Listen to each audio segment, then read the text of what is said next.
Hello everyone, and welcome to the SenseGlove for Unreal Engine tutorials. I am Mamadou Babai, the main SenseGlove for Unreal plugin developer at SenseGlove.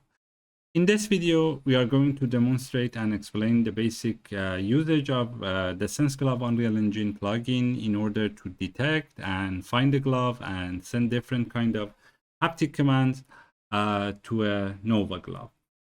Before you start this video, I would highly recommend to go check out our other videos on how to obtain and install the SenseGlove Unreal Engine plugin either from the Epic Store or from the SenseGlove repositories on Microsoft Azure.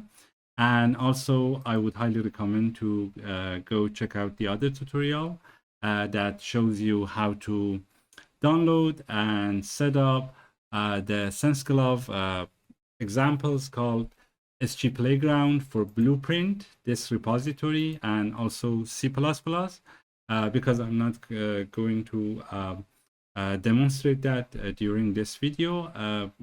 We are only be focusing on the usage of the API in both Blueprint and C++ in this video.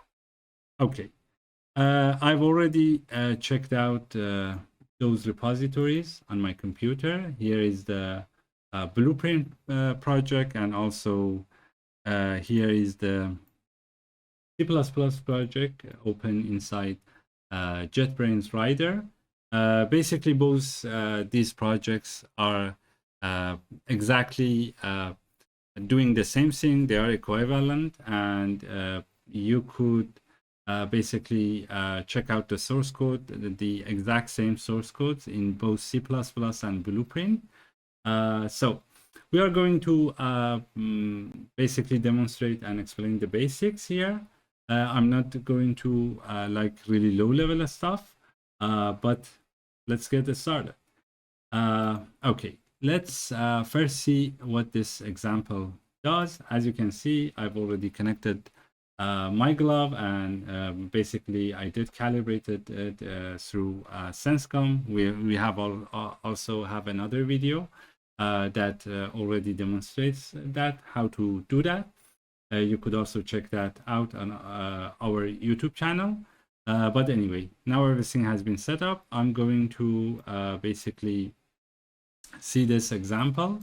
Basically, this example is going to show you a menu. You could press the keys, the numeric keys on the keyboard. Like 0 is going to toggle this message if I press 0, and basically it just shows and hides the message. The other one is 1. When I press it, it's just going to basically prints the library version, as you can see.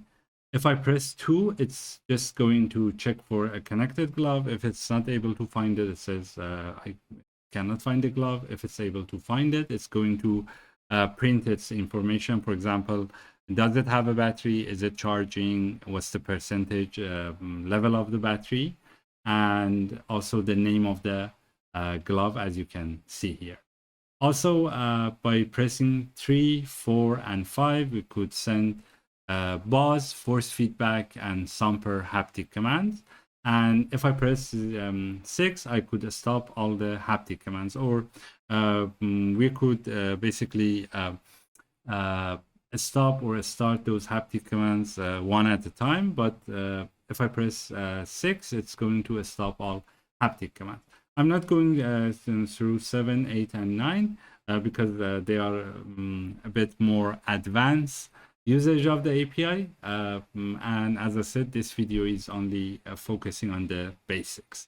Okay, let's stop this and go to the Blueprint. As you can see here, I have two main Blueprint classes. One is SG HUD, which is responsible for drawing the HUD or HUD on the screen, and the other one is the game mod, which basically sets the HUD.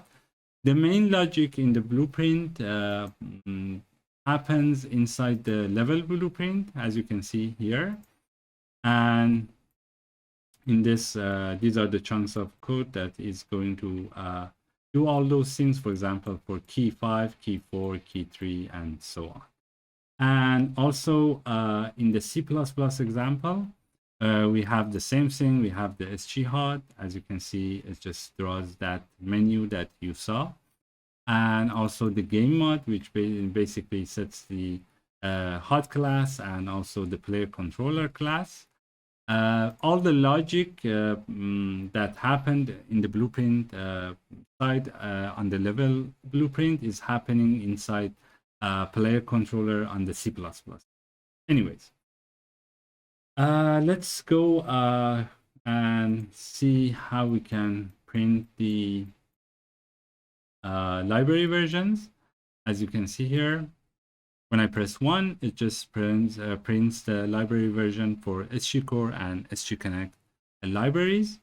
How can we do that? First of all, what's SGConnect and what's SGCore? SGConnect is basically responsible for the communication between your device and your computer. The device, by device I mean the glove, and your computer. And also SGCore is basically where all the other functionalities like sending haptic commands and other stuff or retrieving data from the glove is happening. Anyway, in order to do that, as you can see, when we press the key 1, and just before I explain like this function, if you right click anywhere in the event graph, you can see here there's like a SenseGlove section, and all the SenseGlove functionality is located here. For example, the functionality from SGConnect is here, or from the SGCore also is here. Also, there are other high-level functionalities, like for example from the SGPON or SG virtual hand, that we did already explain this in another video, and other stuff that are happening inside the plugin could be accessed like elsewhere. Anyway, now I'm only focusing on getting the library version. As you can see inside the connect, there's a function called get library version. And also for the core library, there is a section called library, and there is a get version. Also, you should be able to get the SGConnect version from the SGCore library. Anyway, as you can see here, when I press the key 1, I'm going to get library version, and I'm going to basically create a string and print SGConnect version, append this library version to it, and print it on the screen using this color, and for the duration that I want, which is coming from these variable here called debug message duration and debug message color. Let's see it again. Once I press 1, it's just going to print that. And on the C++ side as well, if I come here in this section of the code, it says on menu 1 chosen. What it does is just says fsgconnect. This is the SGConnect library, get library version, and fsg library get version. As simple as that. You should be able to print the library version for SGConnect and SGCore. And as you can see here, the SGConnect header file and also the SGCore SG library has been included. This is for the first functionality. And now next let's move to the second one. The next one is here, as you can see. Well, when I press key 2, it's just going to first check whether glove is connected or not. If it's connected, it's going to use a global variable called my glove. It's just going to store a reference inside my glove, so that other commands from, for example, 3, 4, 5 could use it. in order to communicate with the glove. And also, if it's able to find the glove, it's just going to print some information like does it have a battery, or for example, what's the name or the battery percentage, and so on. Okay, now I'm going to press 2. As you can see, it says it's the battery percentage is at 90, and also is it right hand or left-handed? My glove is left-handed, as you can also see here.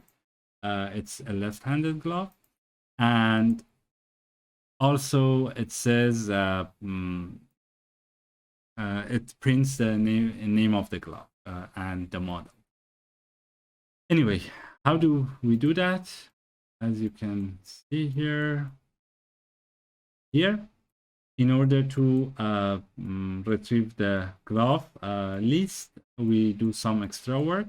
The first thing is because we get it from SG from SenseCom, and in the meanwhile, for example, our engine could crash or something could happen. Like, for example, we don't deinitialize the process correctly.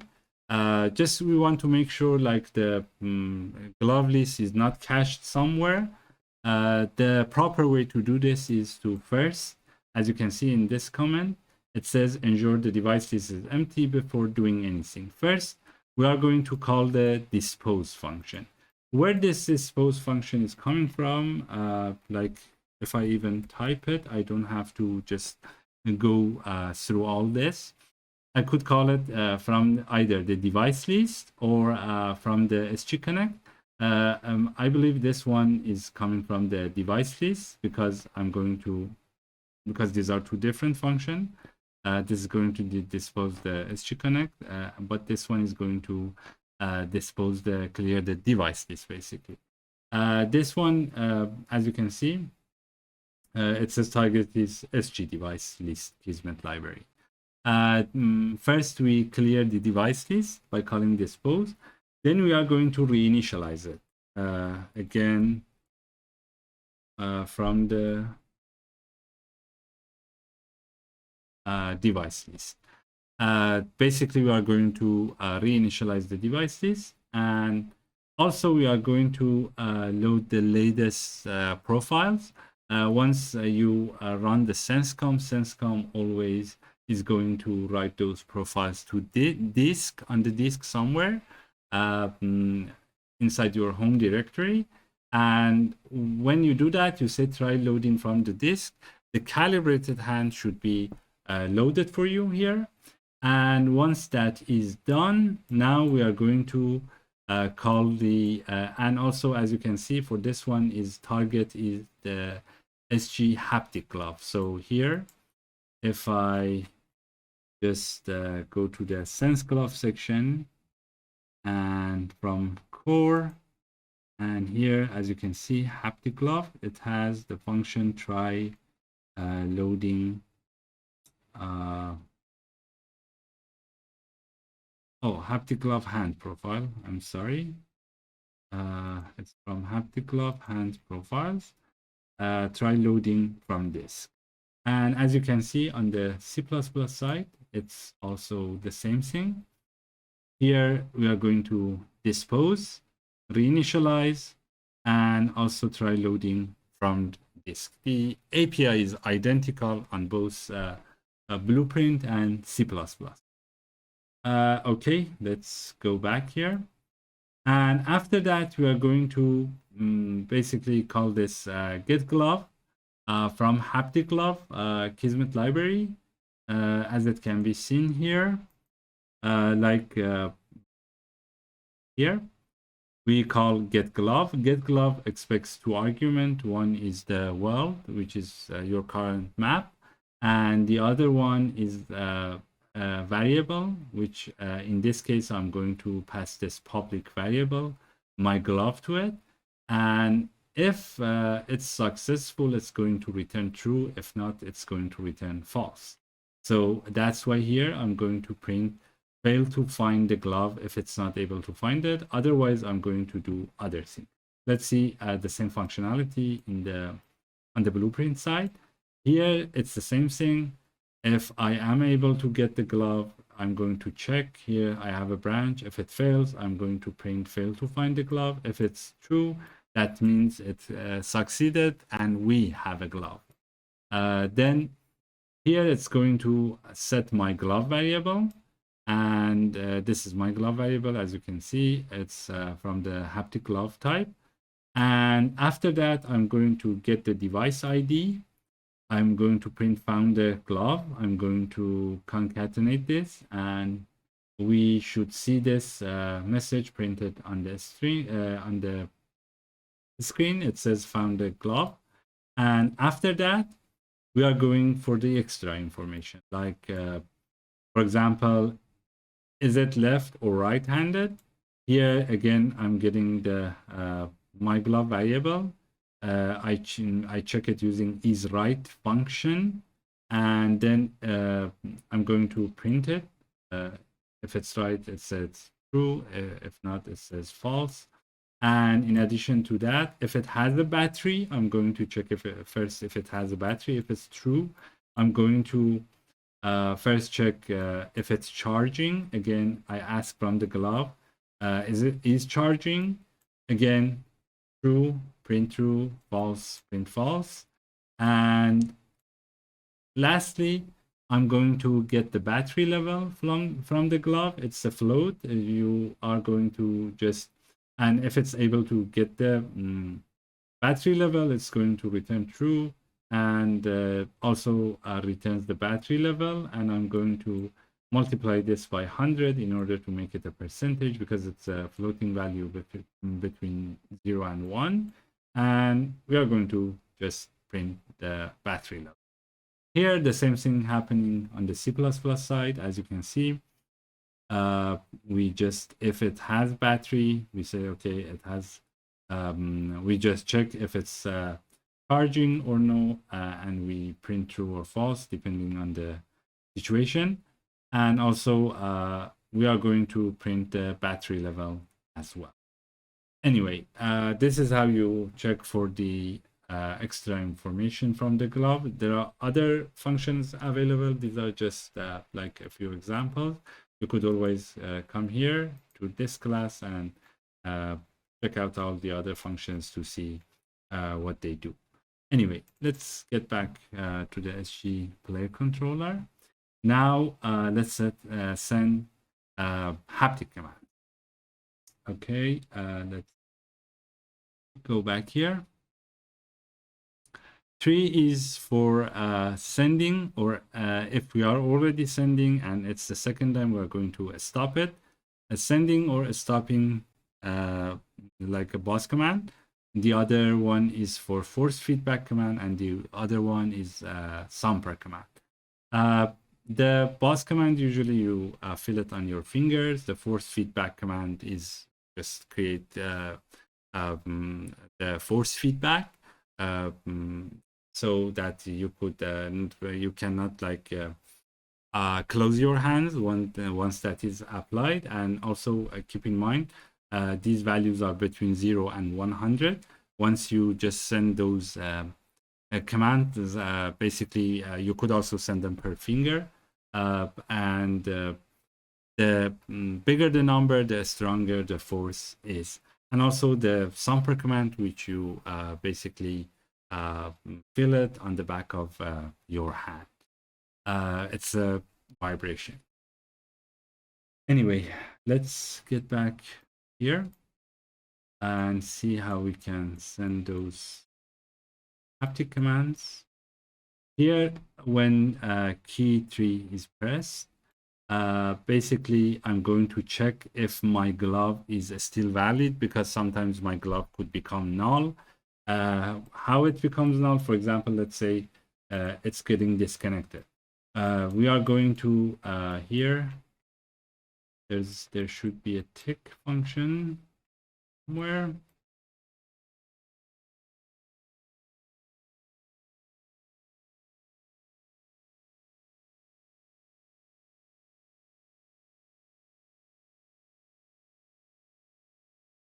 Yeah, Here in the event tick, we always do the same thing, like check for the glove, except we don't dispose, reinitialize every frame. We just do that at the beginning of the program, as we saw earlier. But here, we check if the glove is valid or not. If it's like if it's valid, we check if it's still connected. If the glove is not null, we check if it's still connected. If it's still connected or not, and then we do other things. Anyway, let's go back.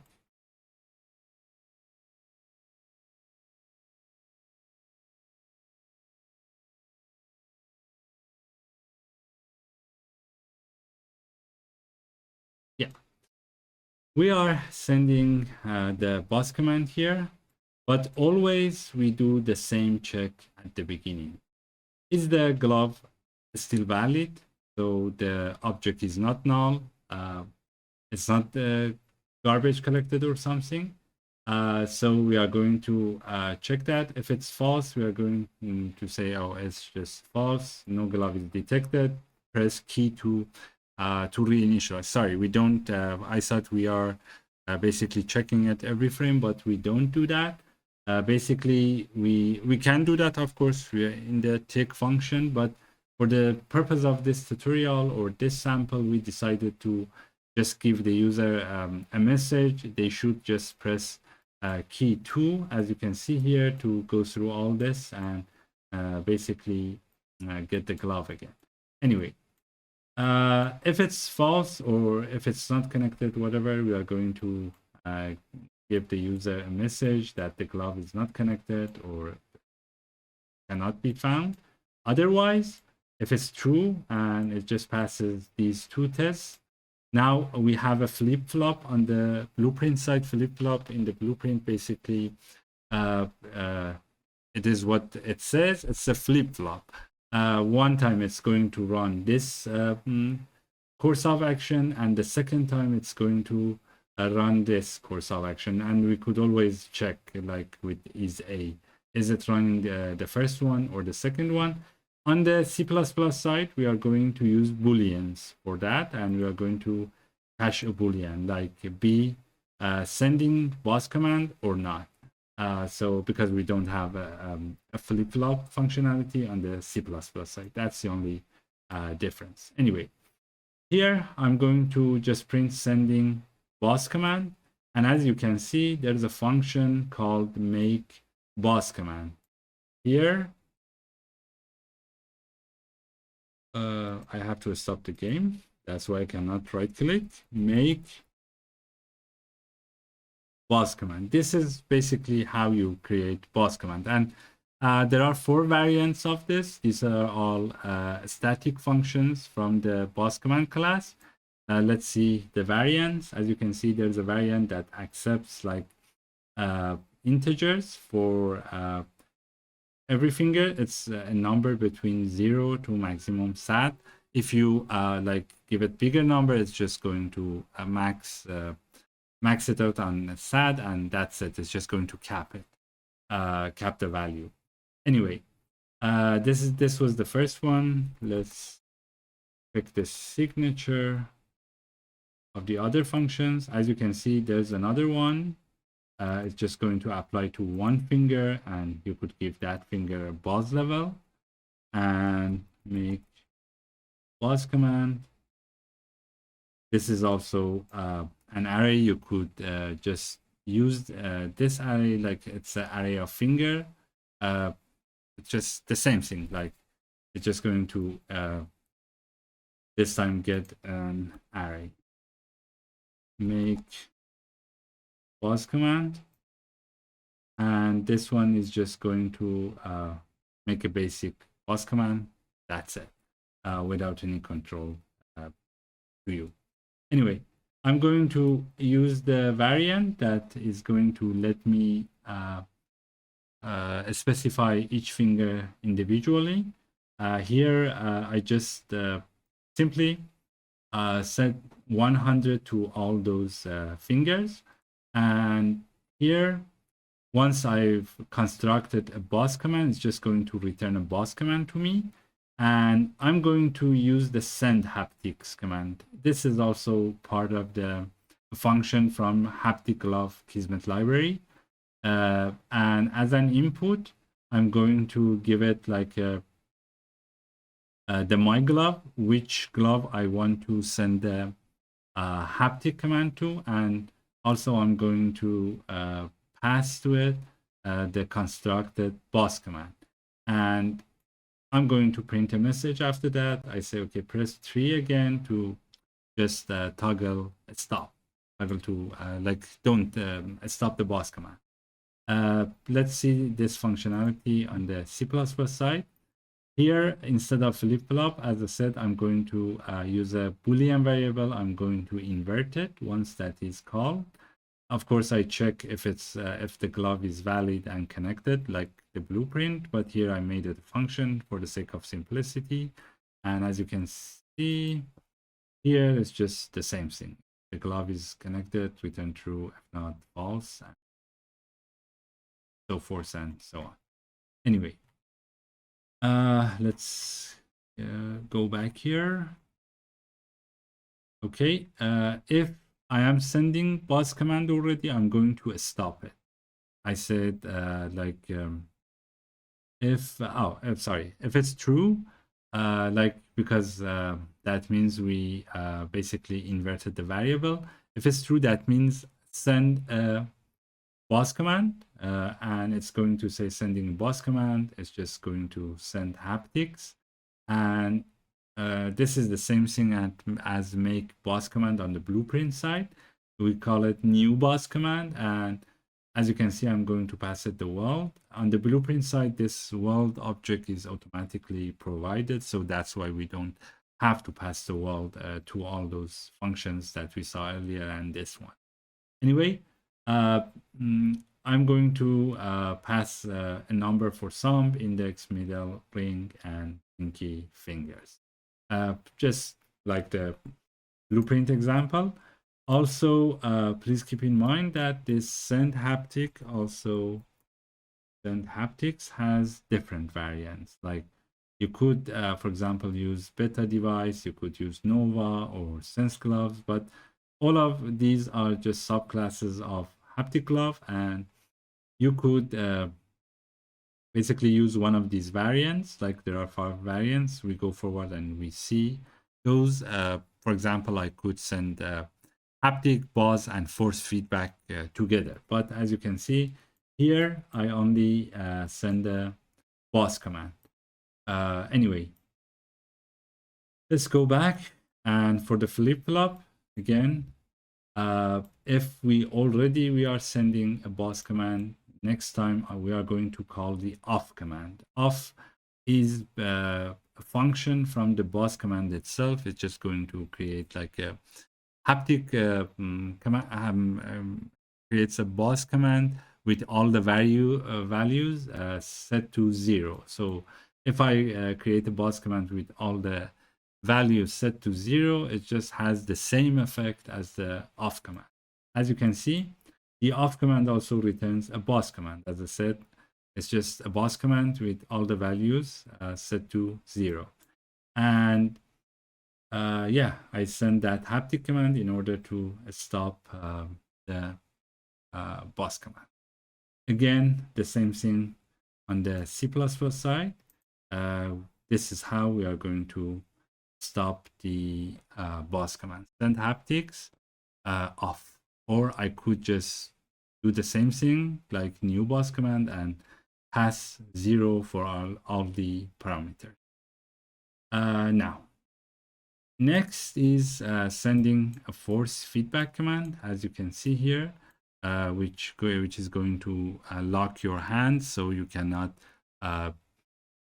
press or push your fingers more once that is locked. And as I said, the bigger the number, the stronger the force is. And as you can see, it's just the same thing, like checking for the glove if it's not null. And then we come here again, we have the same flip-flop, the same message, but this time we are sending a force feedback command. or depending on the situation, we are going to stop it if we already sending a force feedback command. Again, as you can see, it's very similar to the previous command, the make boss command, and we just make force feedback command with all these values. And also there's another variant of send haptics, which just instead of boss command accepts a force feedback. And here I'm going to just do the same thing, send the haptic and the force feedback command. Also, force feedback, as you can see here, it says target is SG force feedback command.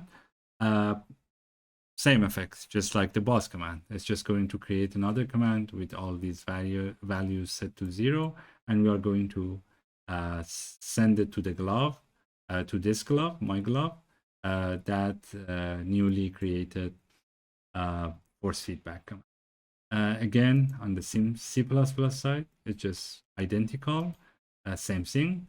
As you can see, it's just a new force feedback command, and here force feedback command off, and we use the send haptics to set this command to the glove. And now the last haptic command is just called Samper haptic command. We are going to do the same thing, check for the glove here and the same flip-flop, and here we are going to make a Samper command. Samper command only accepts like one parameter because it's just like a vibration from 0 to 1. We are going to basically, if we pass anything bigger than 1, bigger than 100, it's just going to be clamped to 100, and if we are sending anything below 0, it's just going to be clamped to 0. And we are going to send that again. Send haptic has a variant that is going to accept Samper command, and also, as you can see, for the off command or a stop command, we do the same thing, and it's just the same functionality. On the C++ side, also, again, it's the same thing, new Samper command, and also Samper command off. And also on our menu, we had another option to stop all those haptic commands, like we already sent all these, either one by one or all together. How we can set that, like send multiple haptic commands together, like here. Blueprint is not going to show me which variant I'm using. Probably it should be one of the best ones. Oh, I did choose a stop.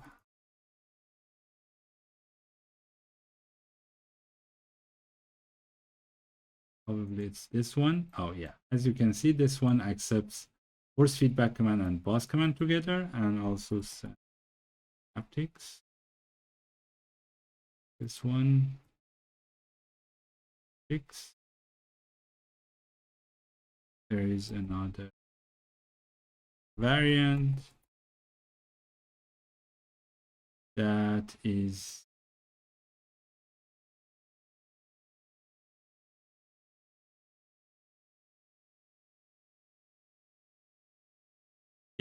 as you can see, there's another variant that is going to accept all those force feedback, boss command, and Samper command together.